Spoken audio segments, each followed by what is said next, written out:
Nia Carter thought she knew who she was, a hard-working housekeeper scraping by to pay for her grandmother's medical bills, invisible to the wealthy guests who barely glanced her way. But when the mysterious new janitor with expensive tastes stepped in to protect her from an angry VIP, she had no idea she was staring into the eyes of Matteo Vitale, the billionaire mafia boss, who secretly owned the entire hotel. What started as a simple case of mistaken identity spiraled into a deadly game of cat and mouse when a rival crime family decided that the best way to destroy the untouchable Matteo Vitale was to target the one person who had unknowingly stolen his heart. As threatening messages turned into stalking, and stalking turned into direct threats against her beloved grandmother, Nia discovered that sometimes the most dangerous thing you can do is fall in love with a man whose enemies will stop at nothing to see him broken.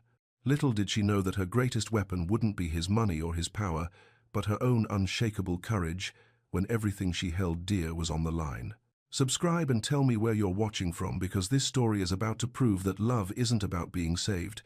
It's about being brave enough to save yourself. The sun hadn't even started to rise when Nia Carter's alarm buzzed at 4:30 a.m. She rolled out of bed in the small apartment she shared with Gran May, her grandmother, and pulled on her navy blue housekeeping uniform. The fabric was soft from too many washes, but it was clean and pressed.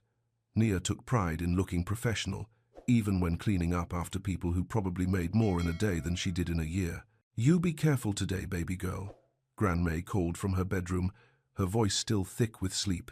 "Always am, Gran," Nia replied, kissing the older woman's forehead.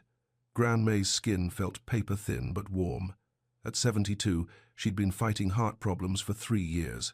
The medication helped, but Nia still worried every time she left for work. The bus ride to Manhattan took 40 minutes.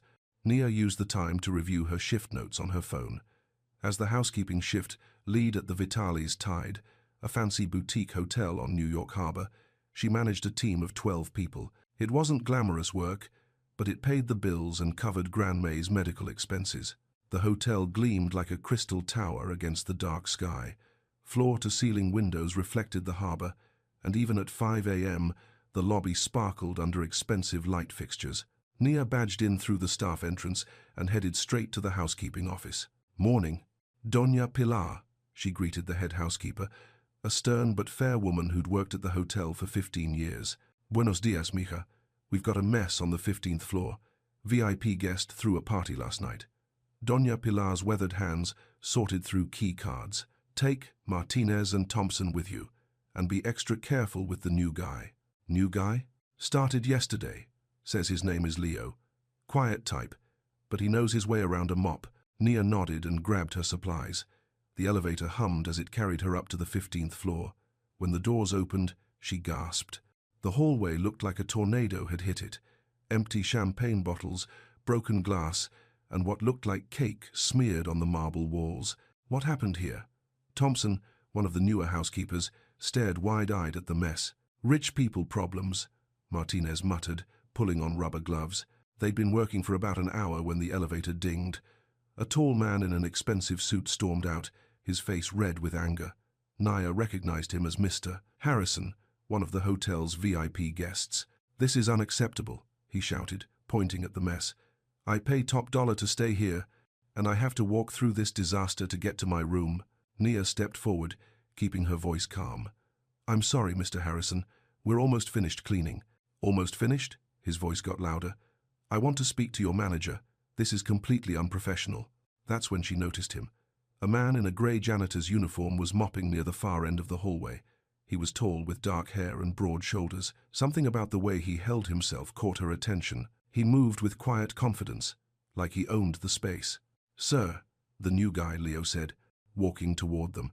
His voice was calm, steady. "I take full responsibility for the delay.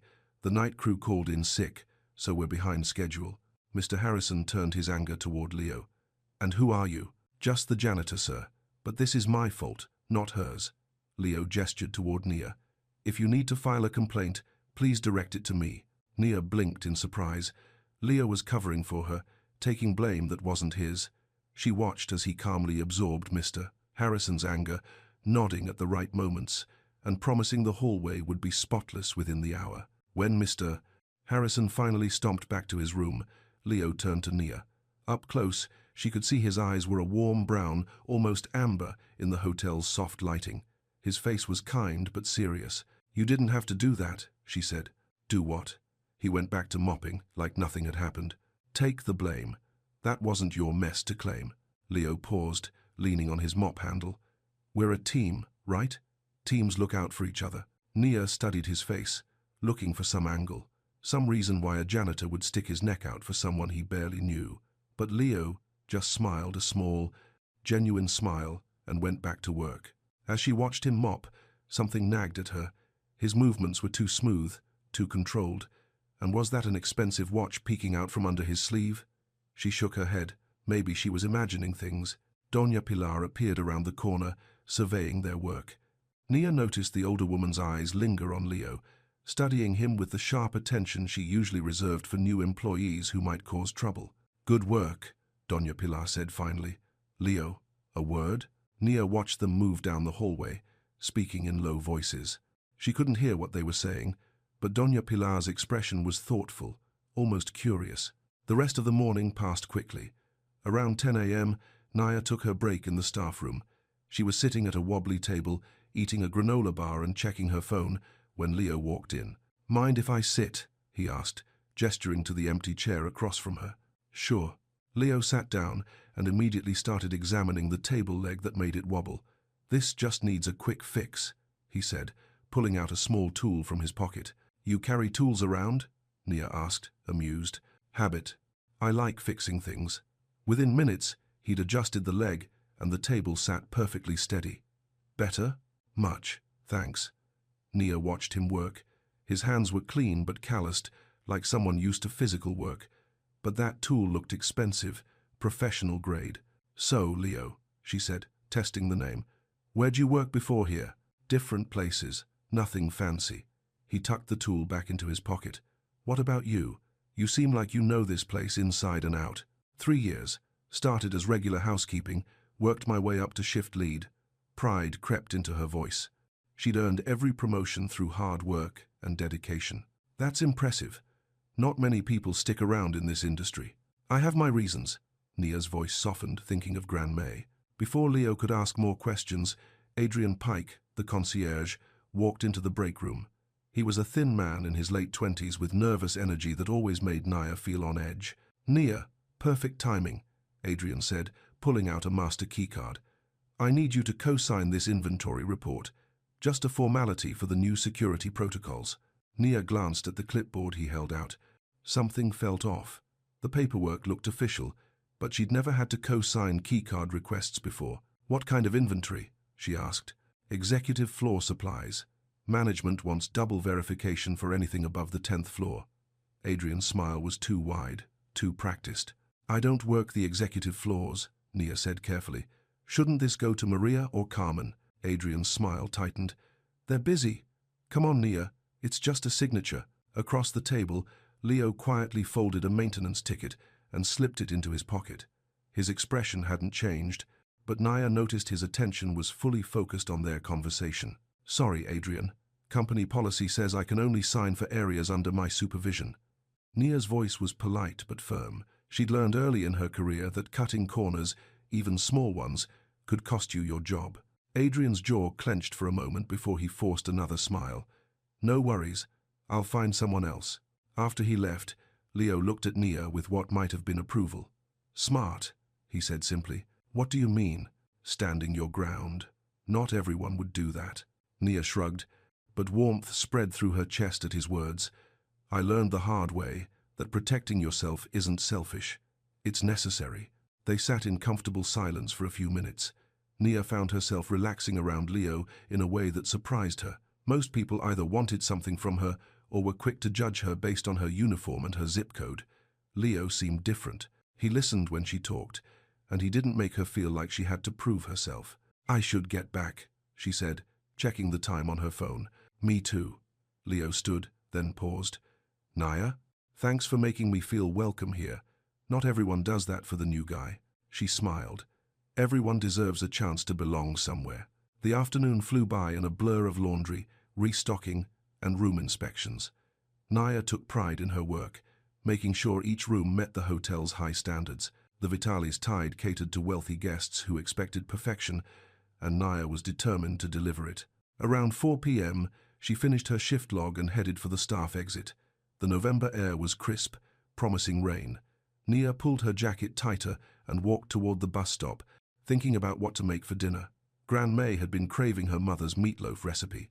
She was standing at the bus stop, checking the schedule on her phone, when a text from an unknown number popped up. "Nice route home." Nia's blood went cold. She looked around quickly, her heart starting to race.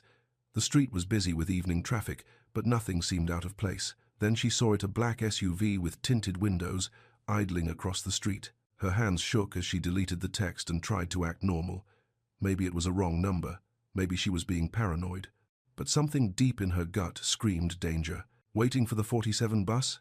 Nia spun around to find Leo standing behind her, no longer in his janitor uniform. He wore dark jeans and a black jacket, and his expression was serious.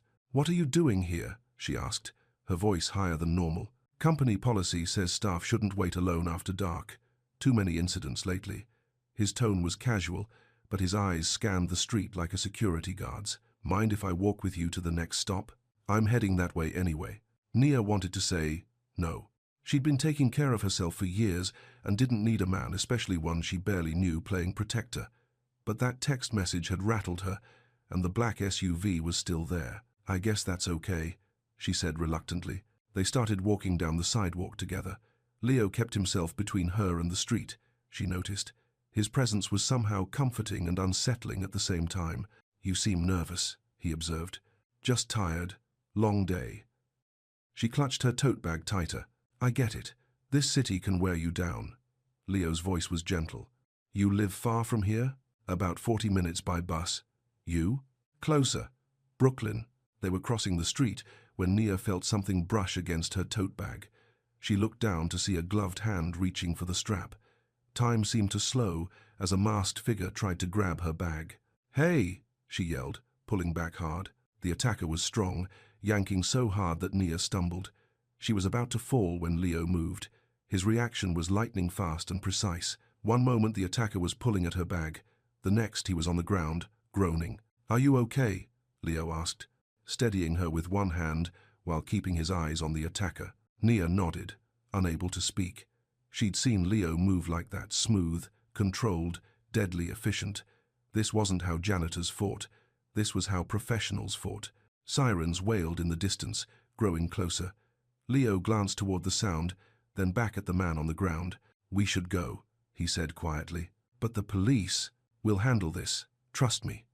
Something in his voice made her nod. They walked quickly away from the scene. Naya's mind raced with questions, but she was too shaken to ask them. When they reached the next bus stop, Leo turned to face her. "Nia, look at me." His voice was calm but urgent. "Are you hurt?" She shook her head. "I'm fine. Just scared." "Good, that's good." He glanced at his watch and she was right. It was expensive. Very expensive. "Do you want me to call someone? Family?" "No, She stopped, staring at his jacket cuff. There was blood on it, dark red drops that definitely weren't hers.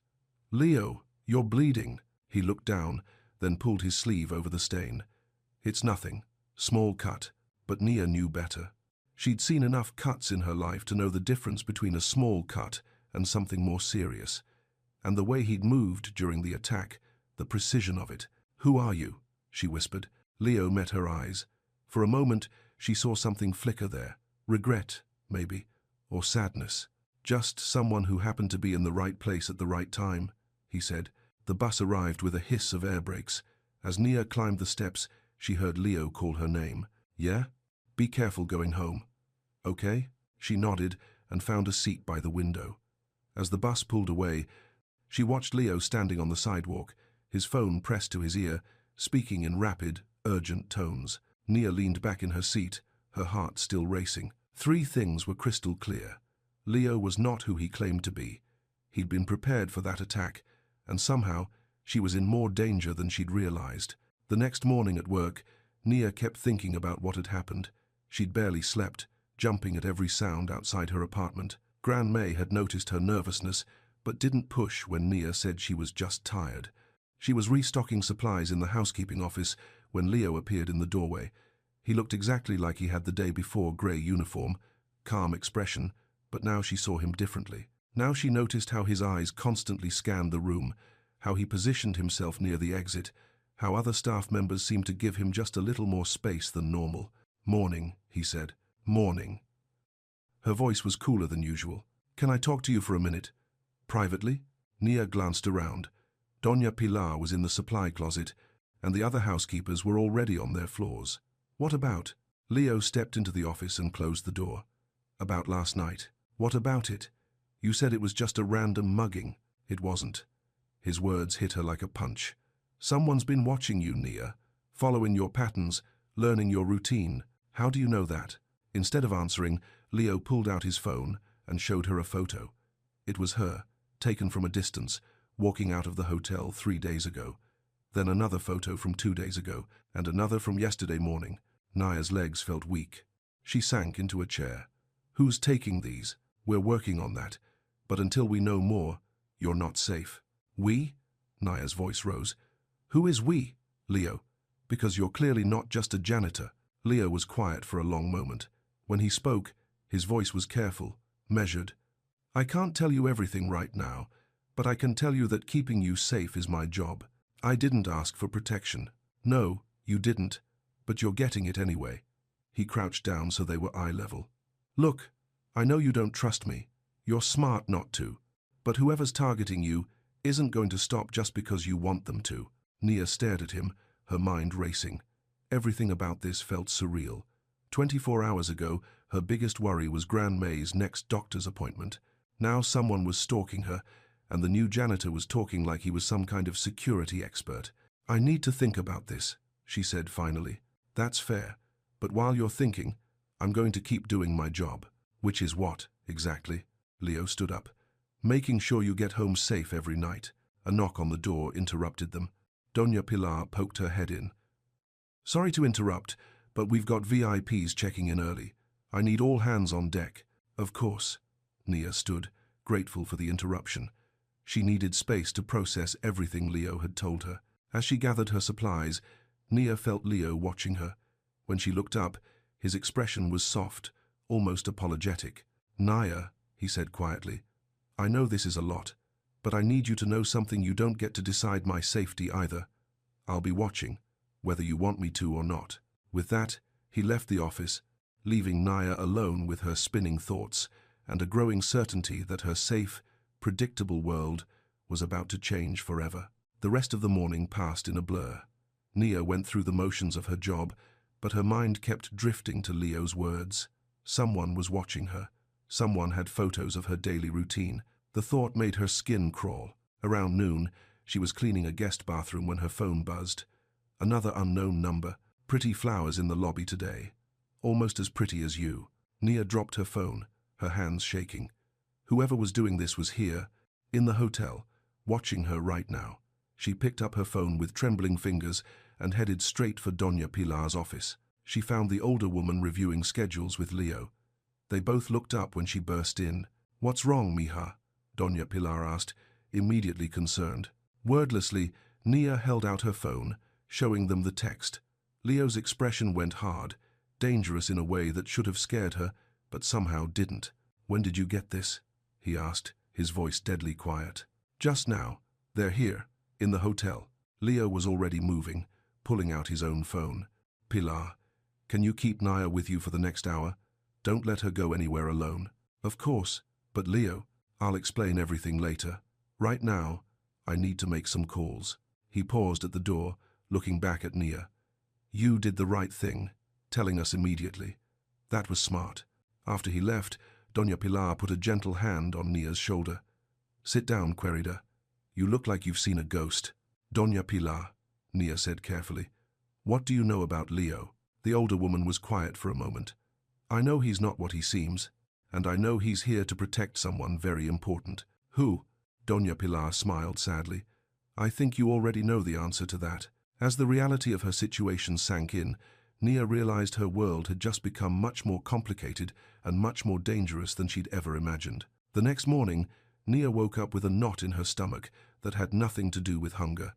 She'd spent most of the night staring at the ceiling, jumping at every sound outside her apartment window. Gran May had asked twice if she was feeling okay, and Nia had lied both times. She arrived at work early, hoping to catch Doña Pilar before the morning chaos began.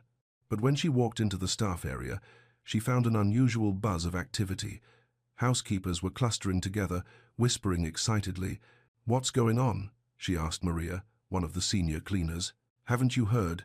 The owner is coming today, the actual owner. He never visits." Nia's blood went cold. "Matteo Vitali is coming here? That's what management said. Some kind of surprise inspection." Maria's eyes gleamed with curiosity. "I've worked here 5 years and never seen him. They say he's young, handsome, and scary as hell." Nia had heard stories about Matteo Vitale. The hotel industry was small, and rumors traveled fast. He'd inherited the hotel chain from his father at a young age, but unlike most rich kids, he'd actually grown the business. People said he was brilliant, ruthless, and had connections that went way beyond the hospitality industry. What those connections were, nobody seemed to know for sure, but the whispers always carried a hint of danger. "All staff meeting in the main conference room in 10 minutes, Doña Pilar announced, appearing in the doorway. Her expression was unreadable, but Nia caught something in her eyes: anticipation, maybe even satisfaction. The conference room was packed with hotel employees from every department. Nia squeezed into a spot near the back, scanning the crowd for Leo. She spotted him standing against the far wall, but something was different. He wasn't wearing his janitor uniform. Instead, he was dressed in a perfectly tailored black suit that probably cost more than Nia made in a month. His dark hair was styled differently, and he carried himself with an authority that made the air around him feel charged. "Oh my God," whispered Carmen, a housekeeper standing next to Nia. "Look at the new janitor. He cleans up nice." But Nia barely heard her. She was staring at Leo, really looking at him for the first time. The expensive watch made sense now. So did the way he moved, the way he spoke, the calm confidence that seemed as natural as breathing. A hush fell over the room as the hotel's general manager stepped up to the microphone. "Thank you all for gathering on such short notice. It's my pleasure to introduce someone who rarely makes public appearances, but wanted to personally thank you for your dedication to excellence. Please welcome the owner of the Vitali's Tide, Mr. Matteo Vitale." The man in the black suit, Leo, stepped forward. Gasps rippled through the crowd. Nia felt her knees go weak. Several housekeepers near her started whispering frantically in Spanish. "Good morning," Leo Matteo said into the microphone. His voice was the same one that had calmed her fears and made her feel safe, but now it carried an unmistakable note of command. "I want to thank each of you for the work you do. This hotel's reputation depends on your professionalism and dedication." Nia could barely process his words. The janitor who had fixed her wobbly table was the billionaire who owned the building. The man who had shared a granola bar with her in the break room controlled an empire. "I've spent the past few days working alongside you," Matteo continued, "and I've been impressed by your teamwork and commitment. However, I've also become aware of a security concern that affects one of our team members." His eyes found Nia in the crowd. For a moment, the confident executive mask slipped, and she saw something vulnerable in his expression. An apology, maybe, or a plea for understanding. "Effective immediately, we'll be implementing enhanced security measures. If anyone feels unsafe or notices suspicious activity, please report it to management immediately. Your safety is not negotiable." The meeting continued for a few more minutes, but Nia heard none of it. Her mind was reeling. Everything made sense now: the way he'd fought off her attacker, his mysterious phone calls, the expensive tools and watch. Leo didn't exist. He never had. When the meeting ended, Nia slipped out quickly, desperate for fresh air and space to think. But she'd only made it to the service corridor when she heard footsteps behind her. "Nia, wait." She spun around to face him. "Don't. Just don't. I know you're angry." "Angry?" Her voice cracked. "I'm not angry, Mr. Vitali. I'm humiliated. Do you have any idea how stupid I feel right now?" Matteo, she couldn't think of him as Leo anymore, stepped closer. "You have nothing to feel stupid about. I'm the one who lied." "Why?" The word came out as a whisper.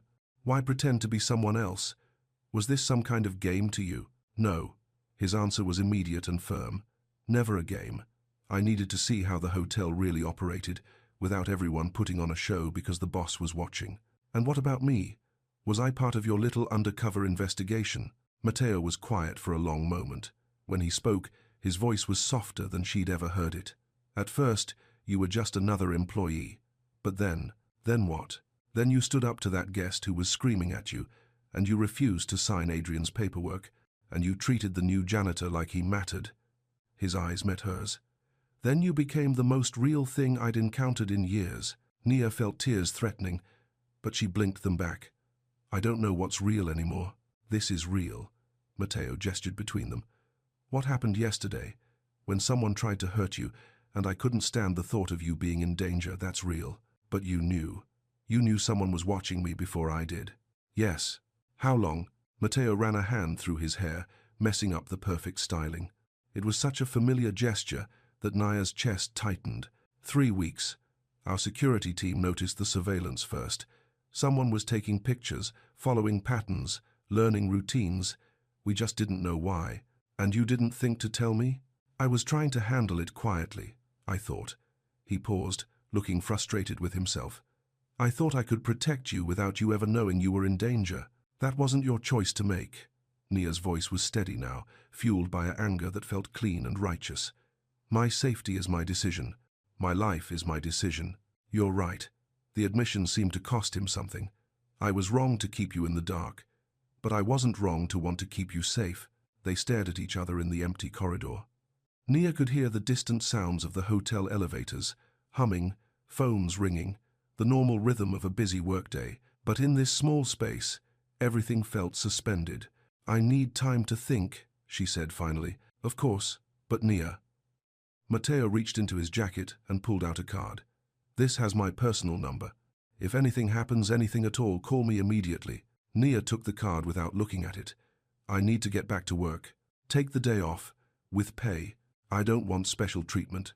It's not special treatment. It's common sense. You've had a shock, and there's still someone out there who wants to hurt you. His expression hardened. Until we figure out who and why, you're not working alone. Before Nia could argue, Doña Pilar appeared at the end of the corridor. Nia, there you are. I need you to help me with something in the office. As Nia walked away, she felt Matteo's eyes on her back. She didn't turn around. The rest of the day passed in a blur. Doña Pilar kept her busy with paperwork and inventory, but Nia could tell the older woman was really just making sure she stayed close and safe. Other staff members kept looking at her strangely, and she realized word was probably spreading that she was the employee Mr. Vitali had mentioned. Around 4 p.m., as Nia was finishing up her shift reports, her phone buzzed. She glanced at it, expecting another threatening text, but instead saw a message from an unknown number that made her stomach flip. Lovely photos of your grandmother leaving the clinic today. Such a sweet old lady. The phone slipped from Nia's shaking hands and clattered to the floor. Doña Pilar looked up from her paperwork, immediately alert. What is it, Mija? Wordlessly, Nia showed her the message. Doña Pilar's face went pale. We need to call him. Now. I don't want. This isn't about what you want anymore. Doña Pilar's voice was sharp with fear and authority. They threatened your grandmother. That changes everything. Before Nia could protest, Doña Pilar was dialing a number. Mr. Vitali, you need to come down here immediately. They've escalated. Within minutes, Matteo appeared in the doorway. One look at Nia's face, and his expression went dangerous, not the controlled authority from the meeting, but something much more primal. Show me, he said quietly. Nia held out her phone. As Matteo read the message, something shifted in his features. The businessman disappeared entirely, replaced by someone harder, more dangerous. Where's your grandmother now? He asked. Home. She had an appointment this afternoon, but she should be back by now. Nia's voice was barely a whisper. Oh God, what if they hurt her? They won't. Matteo was already on his phone. Luca, I need a team at 1247 Johnson Avenue, apartment 3B, right now. Full protection detail for an elderly woman. Yes, immediately. He hung up and turned to Nia. My people will be there in 10 minutes. She'll be safe. Your people. Security. The best money can buy. He studied her face. Nia, I need you to listen to me carefully. Whoever's doing this has just crossed a line. They've made this personal, and they've involved an innocent woman. That tells me they're getting desperate. Desperate for what? To get to me. The words hung in the air like a bomb. Nia stared at him. This is about you? Someone's threatening me and Gran May because of you? probably. Matteo's honesty was brutal. The Vitali family has enemies, people who think hurting innocent people is an acceptable way to settle business disputes. What kind of business? But even as she asked, Naya realized she already knew. The rumors about Matteo Vitali's connections suddenly made terrible sense. The kind that requires personal security and sometimes direct solutions to problems. His eyes never left hers. I won't lie to you again, Nia. My family's wealth comes from legitimate businesses, but we also have ties to people and organizations that operate outside the law. The Mafia. He was talking about the Mafia. Nia felt like the floor was dissolving under her feet. In the space of 2 days, her quiet life had become something out of a movie. The sweet man who'd shared her break and fixed her table was a mob boss, and now someone was threatening Gran May to get to him. I need to see her, Nia said, standing up. I need to make sure she's okay. Of course. Luca will drive you. Who's Luca? As if summoned, a tall man with graying temples appeared in the doorway. He moved with the same controlled confidence as Matteo, but something in his eyes was harder, more experienced with violence. This is Luca Romano, my head of security, Matteo said. Luca, meet Nia Carter. Luca nodded respectfully. Ma'am, my team is already in position at your apartment. Your grandmother is safe and unaware of any threat. We've told her there was a gas leak in the building and she needs to stay inside until morning. Thank you, Nia whispered. Luca will take you home, Matteo said. But Nia, I need you to understand something. You can't go back to your normal routine. Not until we find out who's behind this and neutralize the threat.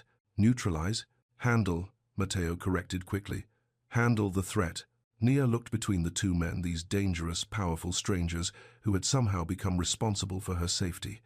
Everything in her rebelled against being protected, managed, controlled. But the thought of something happening to Gran May made her stomach turn. What are you asking me to do? Come home with me tonight, both of you. My house has security that your apartment building doesn't. Absolutely not. The answer was immediate and firm. I'm not putting Gran May in the middle of your world. She's already in the middle of it. Matteo's voice was gentle but implacable. The moment they threatened her, they made this about her too.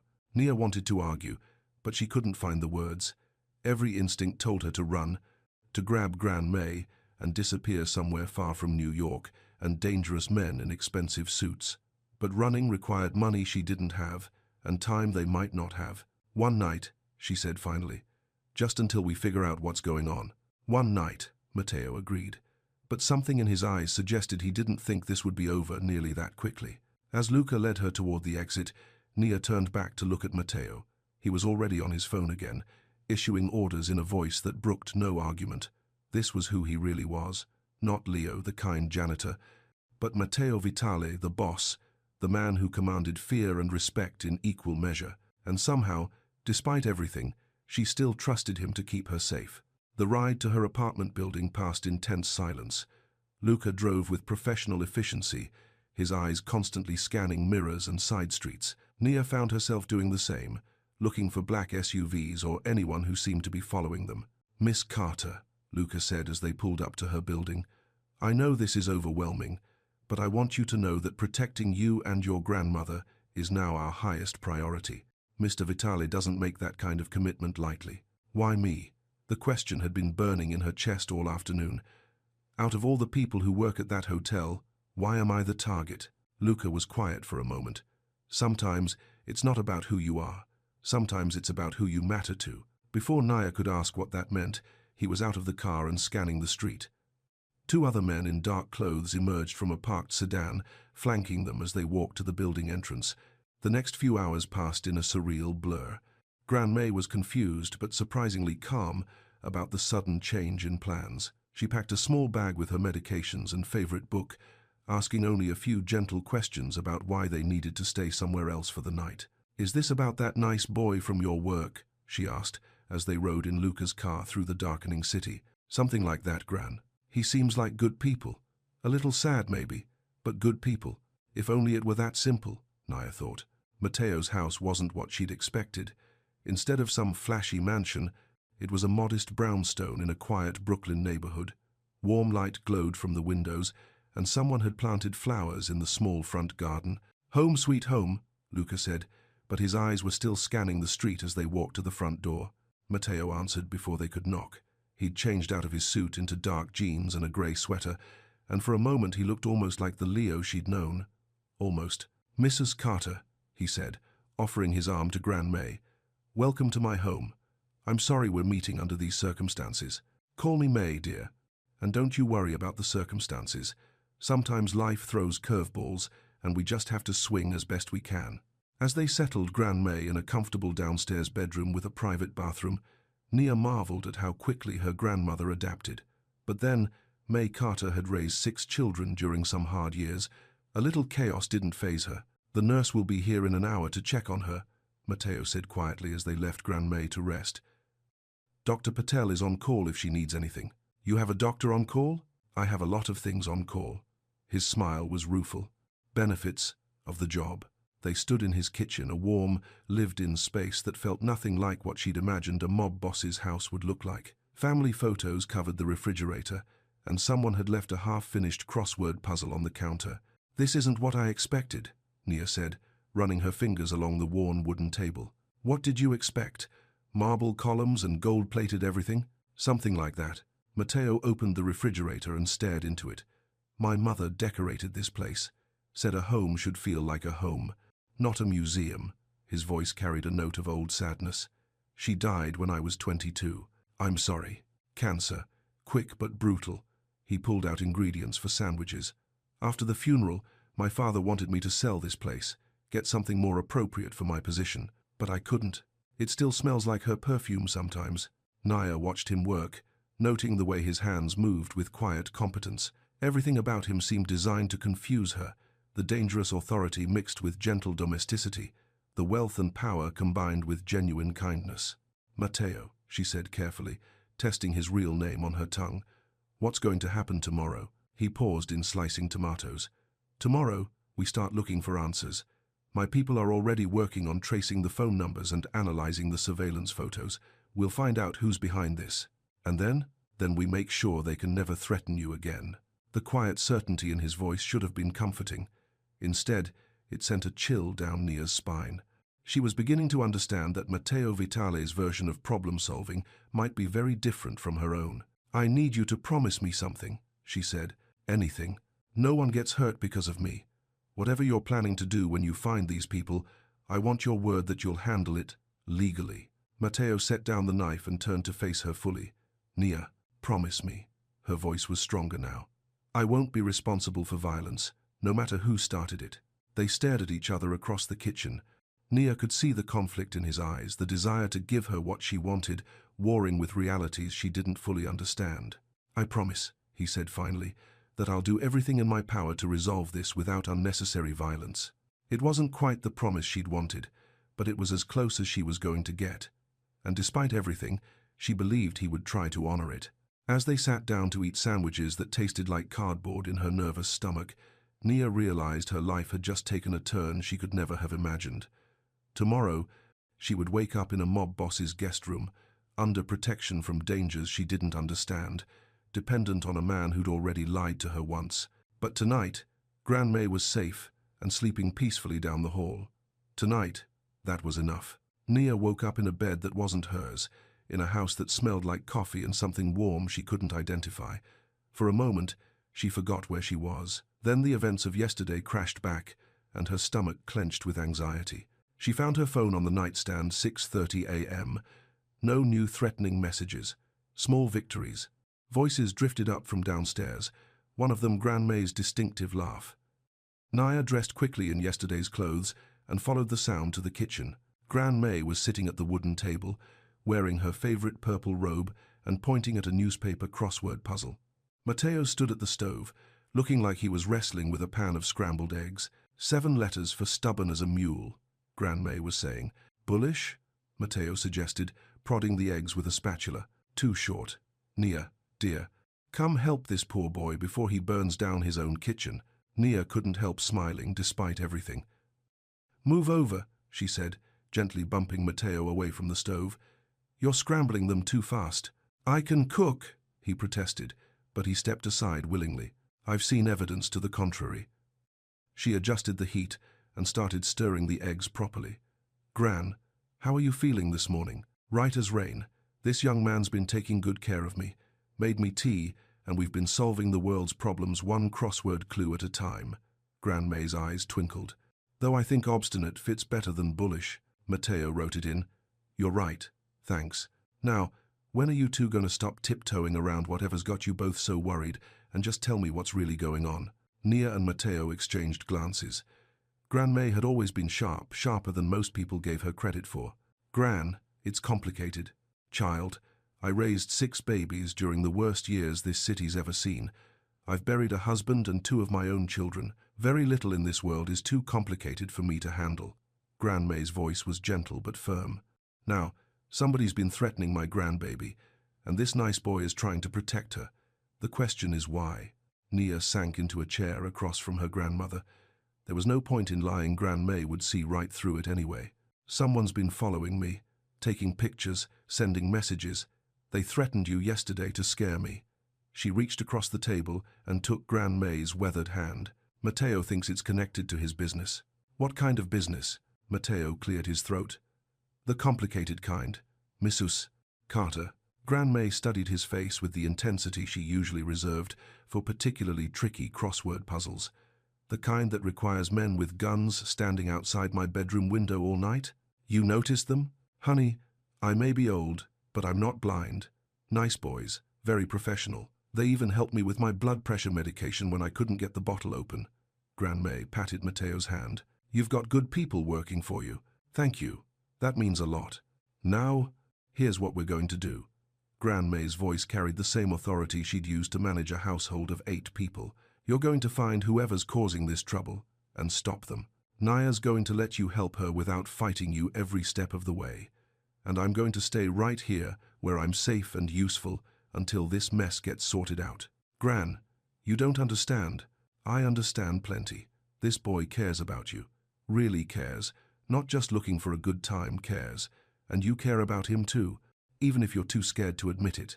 Gran May's eyes sparkled with mischief. Besides, when's the last time I had handsome young men making me breakfast and asking my opinion on current events? I'm having the time of my life. Nia felt heat creep up her neck. Gran. What? I'm old, not dead.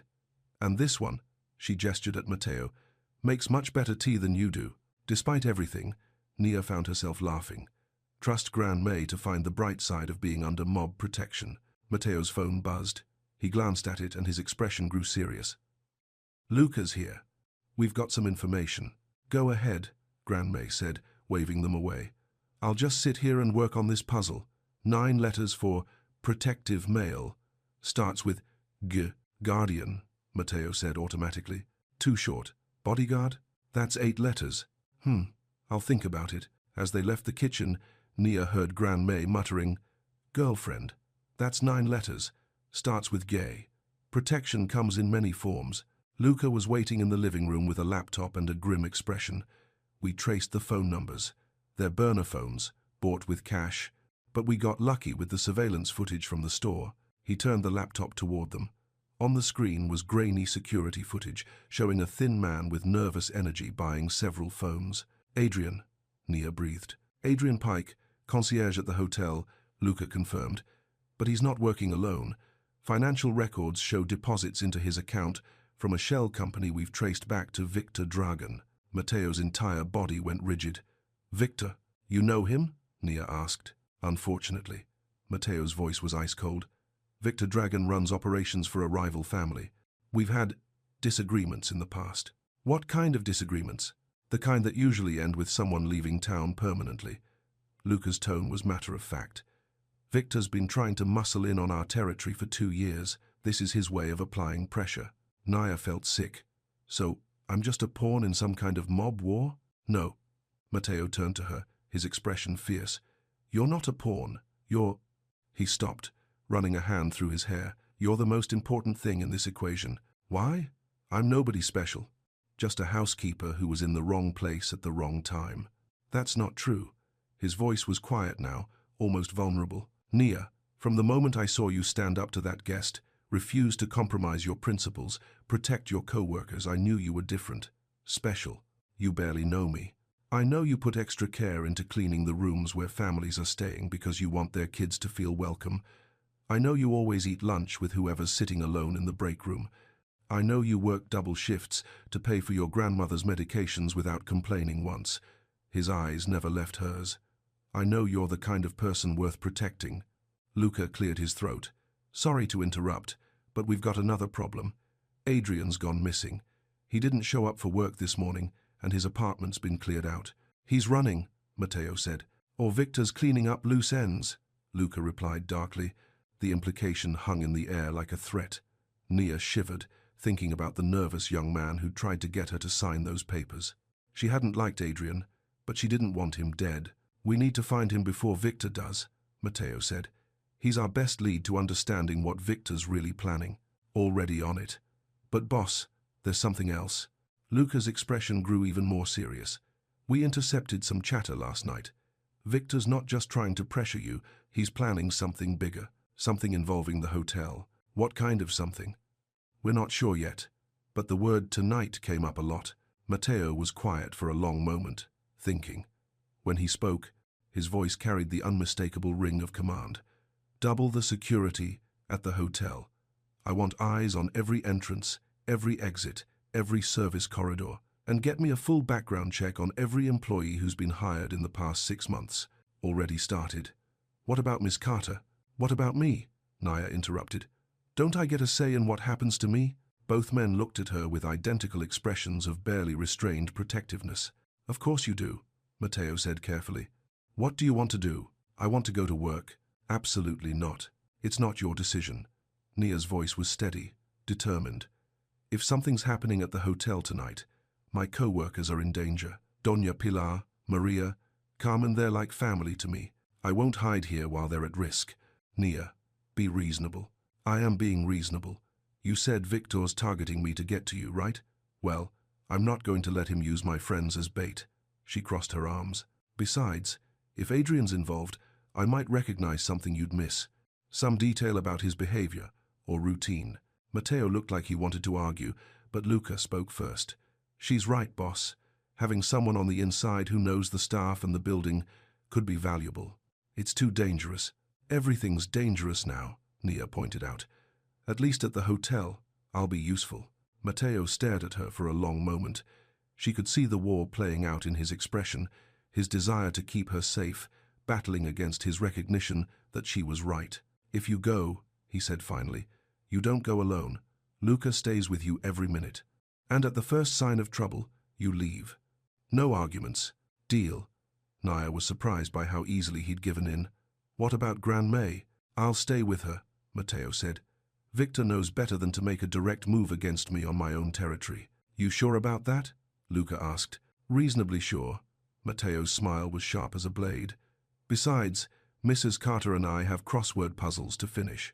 An hour later, Nia found herself back at the hotel, but everything felt different.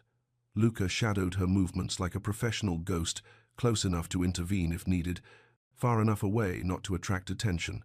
The other housekeepers whispered among themselves about the sudden increase in security guards, but management had explained it as a response to recent thefts in the area. Doña Pilar pulled Nia aside almost immediately. How are you holding up, Mija? I'm okay. Scared, but okay. Nia looked around the familiar housekeeping office. Any word on Adrian? Called in sick this morning. First time in 2 years. Doña Pilar's expression was worried. Something's not right about any of this. I know. Just keep everyone close today, okay? Don't let anyone work alone. You think something's going to happen? Nia thought about the intercepted chatter, Victor's plans, the way Matteo's eyes had gone cold when he'd spoken about his rival. I think we should all be very careful today. The morning passed slowly. Every phone call made Nia jump. Every unfamiliar face in the lobby sent her pulse racing. But gradually, the familiar rhythm of work began to calm her nerves. This was her world, her domain. She knew every corner of this building, every hiding spot, every exit. Around noon, she was restocking supplies in the sub-basement when she noticed something odd. The service elevator that connected to the executive floors, the one Adrian always used for his mysterious errands, was propped open with a maintenance cone. Luca, she called softly. He appeared beside her instantly. What is it? That elevator. It's been like that all morning, but there's no maintenance scheduled today. Luca's hand moved instinctively toward his jacket. You're sure? Positive. I check the maintenance schedule every morning. Nia pointed to the control panel. Look, someone's overridden the automatic system. Stay behind me. Luca approached the elevator carefully, speaking quietly into a small microphone clipped to his collar. Control, we've got a potential issue in sub-basement level 2. They were examining the elevator's control panel when Nia heard it, a faint scratching sound coming from inside the shaft. There's someone in there, she whispered. Luca held up a hand for silence, listening intently. The scratching came again, followed by what sounded like muffled voices. Back away from the elevator, he ordered, his voice sharp with authority. But as they turned to leave, Nia spotted something that made her blood run cold.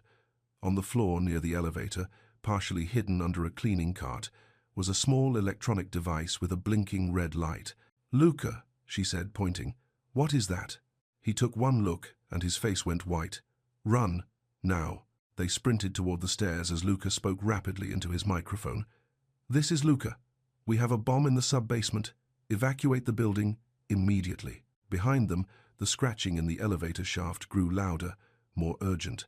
As they reached the stairwell, Nia heard something that chilled her to the bone. Adrian's voice, muffled but clearly terrified, calling for help from inside the elevator shaft. He's trapped in there, she said, grabbing Luca's arm. It's too dangerous. My orders are to get you out. I'm not leaving him to die. Nia, you can come with me or try to stop me, but I'm not abandoning someone who needs help. For a moment, Luca looked like he might physically carry her out of the building. Then his expression shifted, and she saw something like respect in his eyes. 2 minutes, he said grimly. Then we're gone whether we find him or not. They raced back toward the elevator. Nia could hear Adrian's voice more clearly now. He was calling her name, begging for help. The red light on the device was blinking faster. Adrian, she called. Where are you? Stuck between floors, came the panicked response. The cables are damaged. I can't move the car.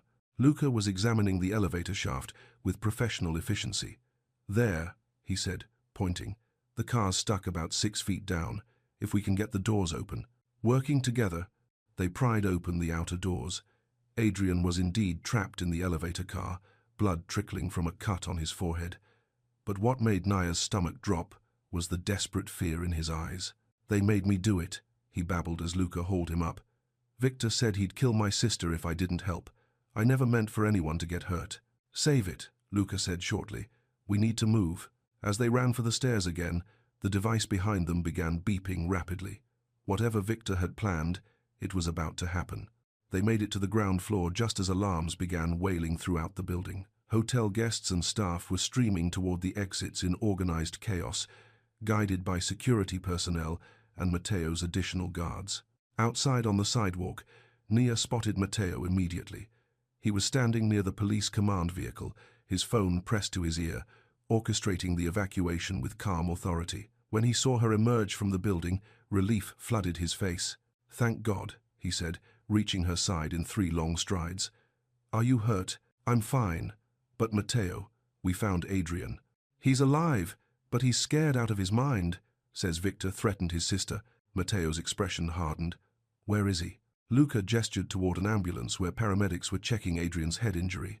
Under guard. He's talking, but it's mostly panic. What about the device in the basement? Bomb squads handling it.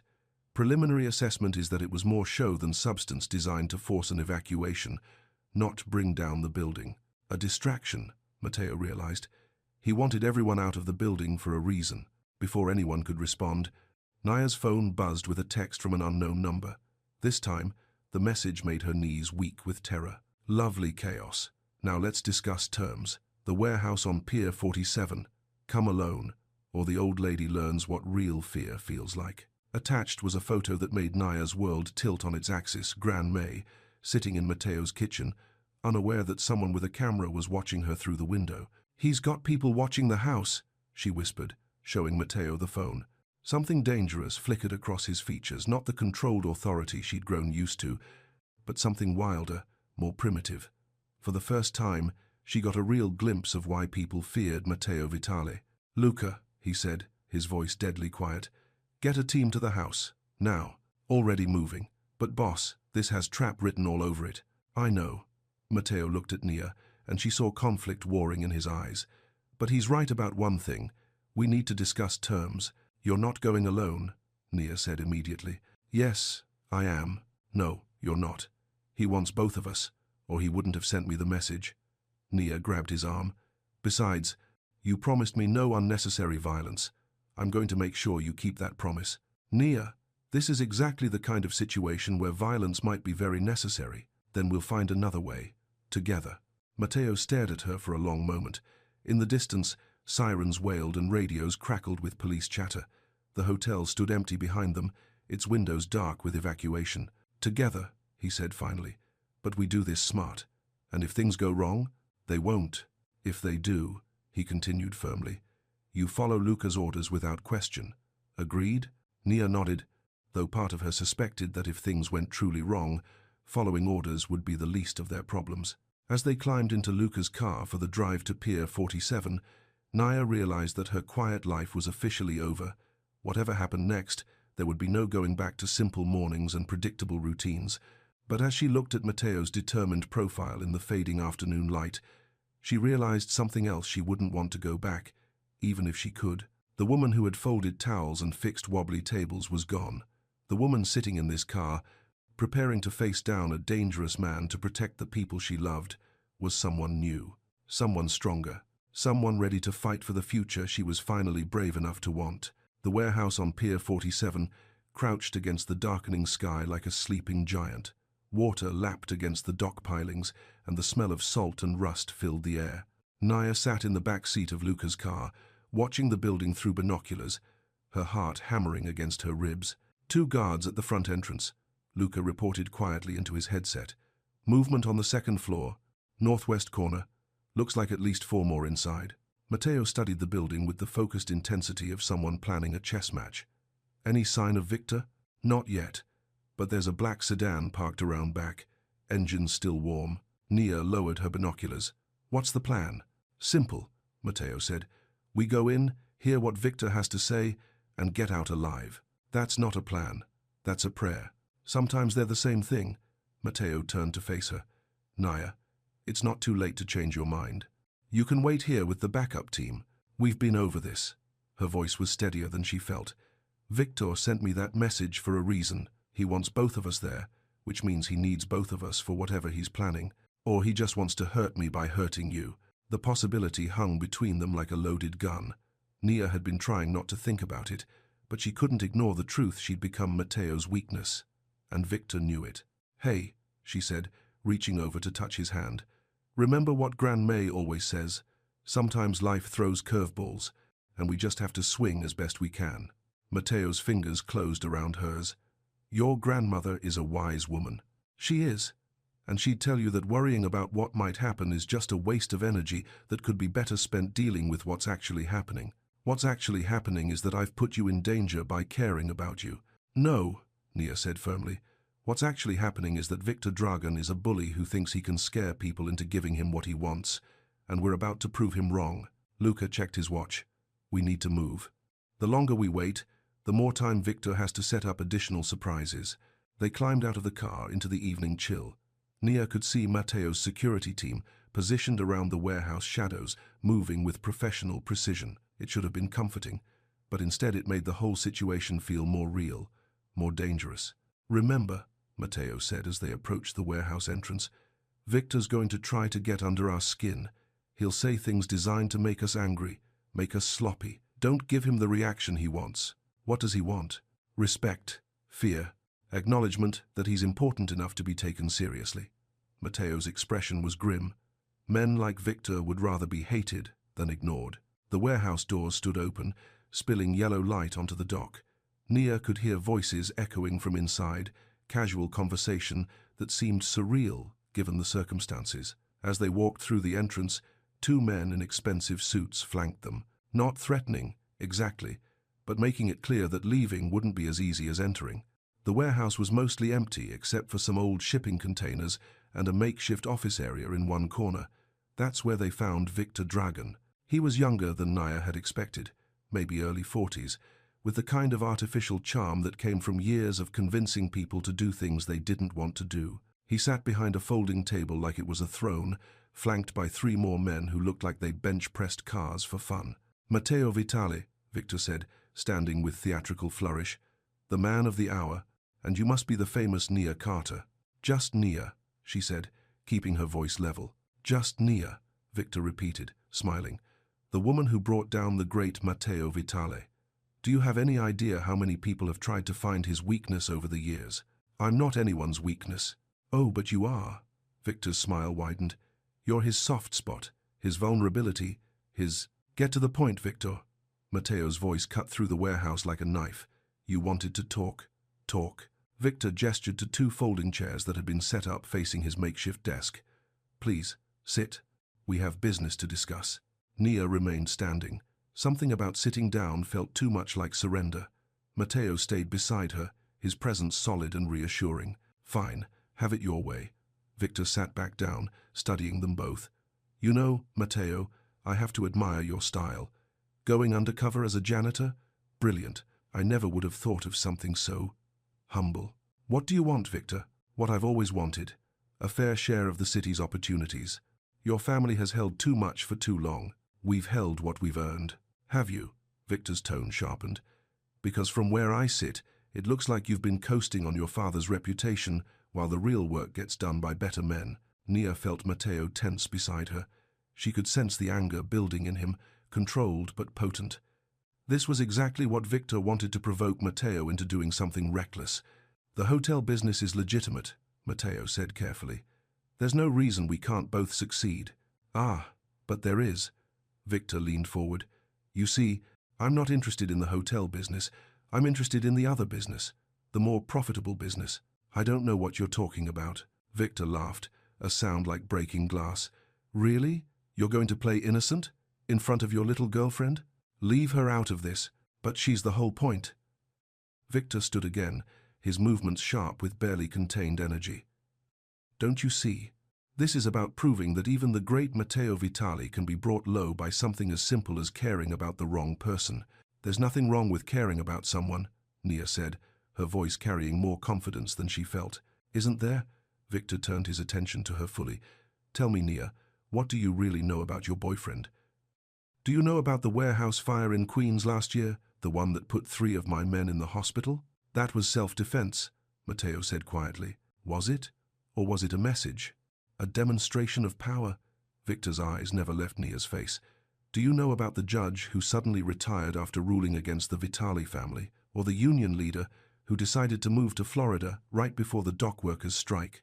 Nia felt sick, not because she was learning terrible things about Matteo, but because she could see the doubt Victor was trying to plant working its way into her mind. "Everyone has a past," she said finally. "Yes, but some pasts are bloodier than others." Victor smiled like a shark. "The man you think you love has built his empire on fear and violence. He's not the hero in this story, Nia. He's just another monster with better PR." "That's enough." Matteo stepped forward, his composure finally cracking. "You want to come after me? Fine. But leave her out of it." "I can't do that. She's the key to everything now." Victor's voice dropped to a whisper. "You see, I realized something when I started watching her. She's not just your weakness, she's your conscience. The little voice in your head telling you to be better than you are. So, what's your point?" "My point is that consciences are dangerous things for men in our line of work. They make us soft, hesitant. They make us vulnerable to people who don't share our moral limitations." Victor snapped his fingers, and one of his men stepped forward with a tablet. The screen showed security footage from inside Matteo's house. Grandmay sitting in the kitchen, completely unaware she was being watched. "Your grandmother is a lovely woman," Victor said to Nia, "very trusting. She actually invited my man in for coffee when he told her he was delivering flowers." Nia's vision blurred with rage. "You, son of a—" "Careful," Victor warned. "Remember where you are." But Nia was past careful. The fear she'd been carrying for days crystallized into something harder, more focused. "No, you be careful. You think threatening an innocent old woman makes you powerful. You think scaring people makes you important. All it makes you is a coward." The warehouse went dead silent. Even Victor's men looked surprised by her outburst. "Excuse me?" Victor's voice was dangerously quiet. "You heard me. You're a coward and a bully, and you're not half as smart as you think you are."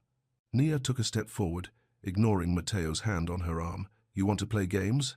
Fine. But here's what's going to happen. Nia, don't. You're going to call off your dogs. You're going to leave my grandmother alone, leave my co-workers alone, and leave me alone. And in return, I won't tell everyone in this room exactly how pathetic you really are. Victor's face had gone very still. Is that a threat? It's a promise. See, you made one big mistake in all your planning. You assumed I was helpless. You assumed I needed saving. But you're wrong. Nia's voice grew stronger with each word. I've been taking care of myself and my family for years. I've dealt with landlords who tried to cheat me, bosses who tried to intimidate me, and men who thought they could push me around just because they were bigger than me. And you know what I learned? What? Bullies are all the same. They're loud and threatening until someone stands up to them. Then they fold like cheap umbrellas, the silence stretched between them like a wire under tension. Nia could feel Mateo's amazement, Victor's rage, and the electric attention of every man in the warehouse. Then Victor started to laugh. It wasn't a pleasant sound. You have spirit, he said. I can see why Mateo likes you, but spirit doesn't stop bullets, little girl. No, said a new voice from the warehouse entrance.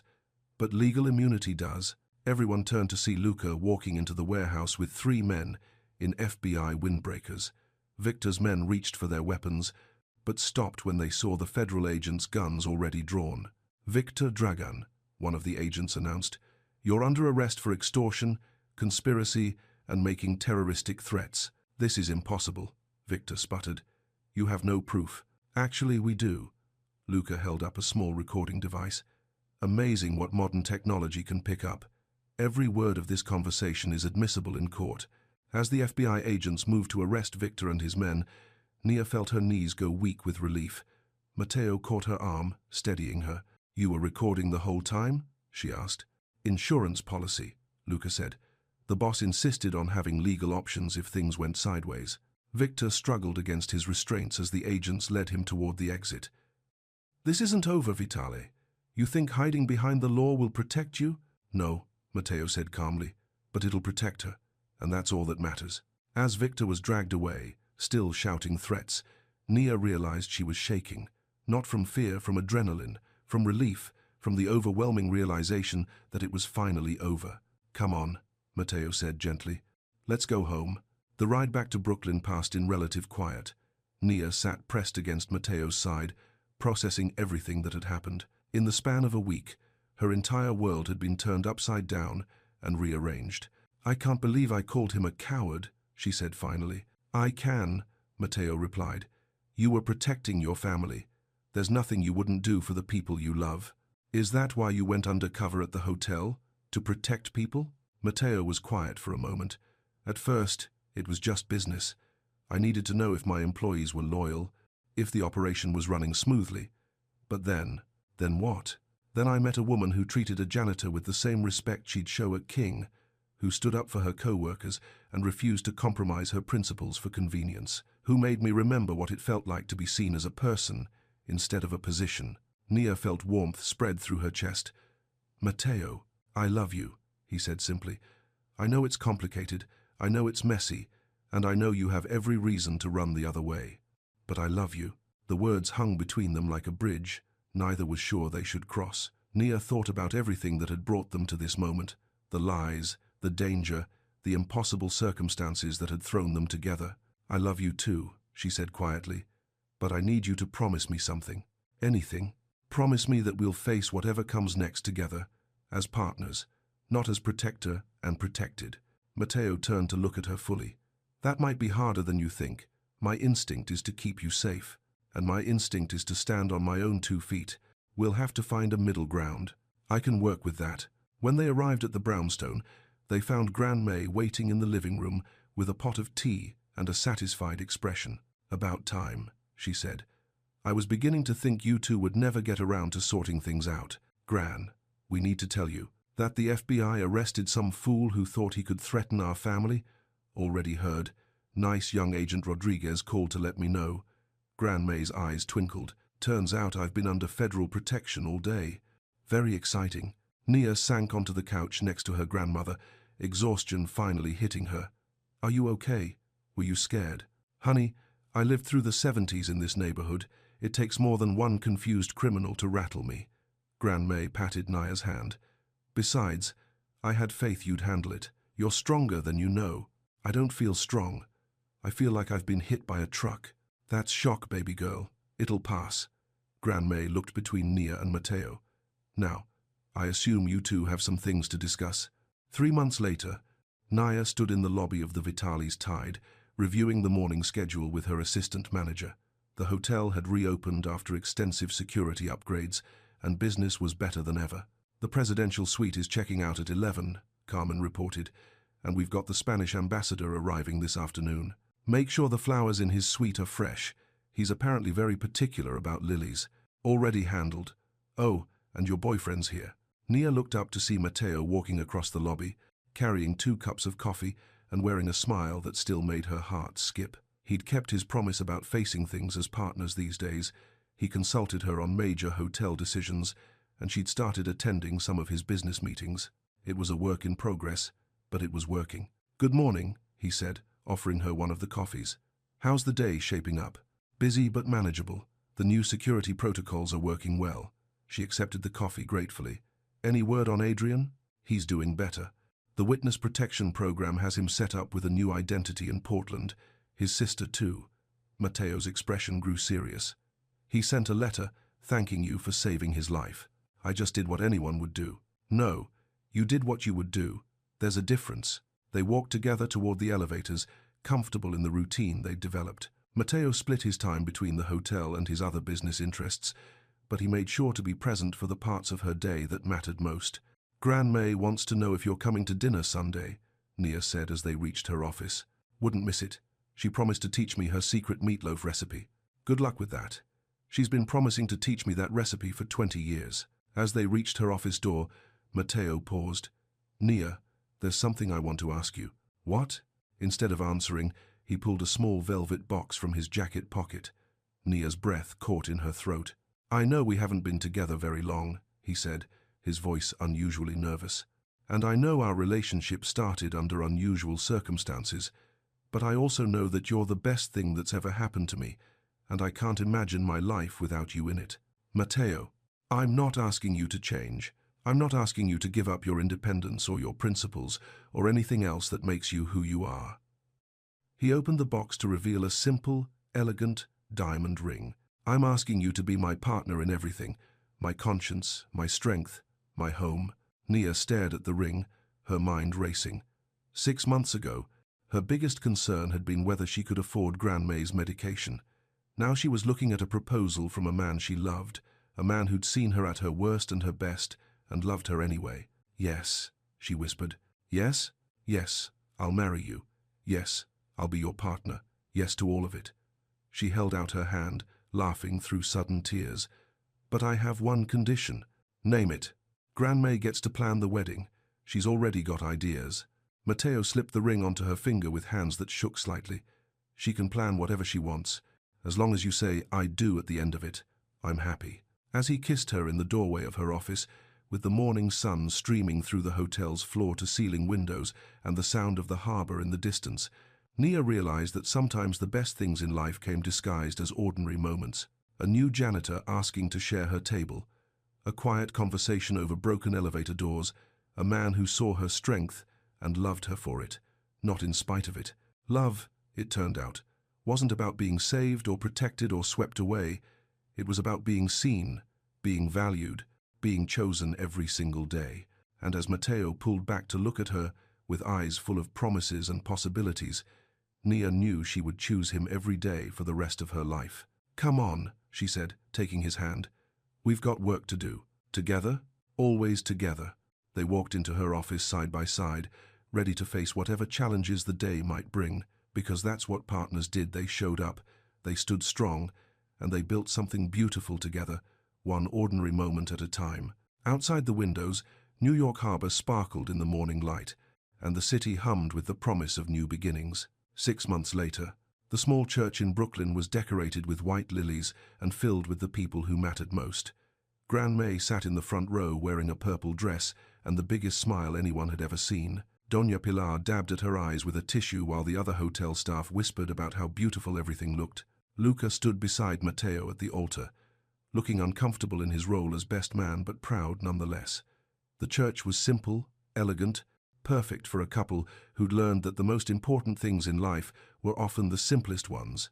When Nia walked down the aisle in her grandmother's restored wedding dress, Matteo's face lit up with the same wonder he'd shown that first morning when she'd stood up to an angry guest. She wasn't being given away, she was walking toward a future she'd chosen, toward a man who saw her as an equal partner in everything that mattered. "Dearly beloved," the minister began, but Nia barely heard the words.